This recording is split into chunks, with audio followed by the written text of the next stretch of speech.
जय जिनेंद्र। आज कहानी लेके आई हूँ। कहानी है भामा शाह की महिमा। भामा शाह का नाम सुना होगा आपने। मुगल शासन जब हमारे यहाँ पर थे तब हमारे यहाँ पर वीर महाराणा प्रताप मेवाड़ के शासक थे।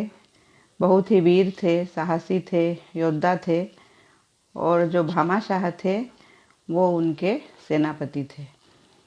अब हल्दी घाटी का युद्ध हुआ और मुगल साम्राज्य मेवाड़ पर नज़र लगा के बैठा था। मुगल साम्राज्य के पास सेना अधिक थी, संसाधन अधिक थे और महाराणा प्रताप के पास संसाधनों की कमी से उनको हल्दी घाटी का युद्ध हुआ और उसमें हार का सामना करना पड़ा।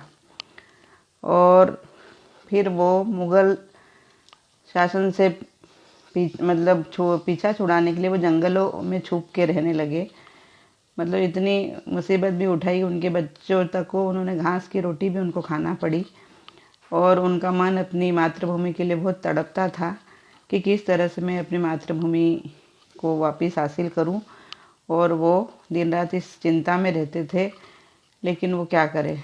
उस समय में भामा शाह ने अपने जीवन में जो भी अर्जन किया था वो महाराणा प्रताप के पास आए और उन्होंने कहा कि तुम मेरे मित्र भी हो और अभी हमारे मेवाड़ पे संकट का समय आया है।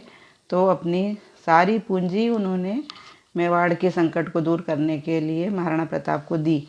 मतलब इतना धन था कि उनके महाराणा प्रताप 25,000 सैनिक 12 वर्ष तक खा सकते थे। महाराणा प्रताप ने उनके दान को स्वीकार किया, वापिस सेना का संगठन किया, नेतृत्व किया और मेवाड़ को पुनः प्राप्त किया। तो महाराणा प्रताप की वीरता तो अपनी जगह है ही सही, लेकिन जो भामा शाह का जो दान है वो उनको अजर और अमर करके चला गया, क्योंकि उन्हें फिर मेवाड़ का संरक्षक भी कहा गया। और भामा शाह जैन थे और हमें इस बात की गर्व होता है कि वो जैन थे और उन्होंने अपनी सारी पूंजी मातृभूमि की रक्षा के लिए महाराणा प्रताप को दी। तो जब भी दान की बात आती है तब उनका नाम अवश्य लिया जाता है। तो महिमा त्याग की है, भोग की नहीं है।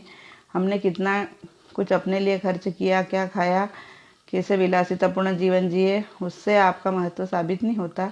आपका महत्व होता है कि आपने अपने जीवन में क्या परोपकार किया, किसी को क्या दिया। आज जब हम इस कोरोना वायरस के महासंकट से गुजर रहे हैं तब ऐसे समय में सभी Tata group, Ambani group, Adani group, Premji, Azim ji और भी कई दानवीर हैं, अक्षय कुमार, जिन्होंने कि अपने हाथ खोल दिए कि राष्ट्र पे आए संकट को निपटने के लिए।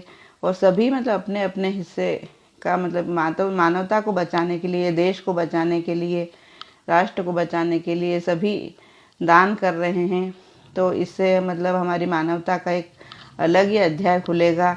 और भारत की जब कोरोना वायरस की बातें होगी तब इन दानवीरों का नाम भी अग्रिम श्रेणी में आएगा। जो कोरोना के संरक्षक है, डॉक्टर हैं, नर्सें हैं, स्वास्थ्य कर्मी हैं, सफाई कर्मी हैं, और वो तो सभी धन्यवाद के बहुत ज़्यादा हकदार हैं। लेकिन जो दान दे के हमारे देश की अर्थव्यवस्था में सहयोग दे रहे हैं वे भी कोई कम हकदार नहीं हैं।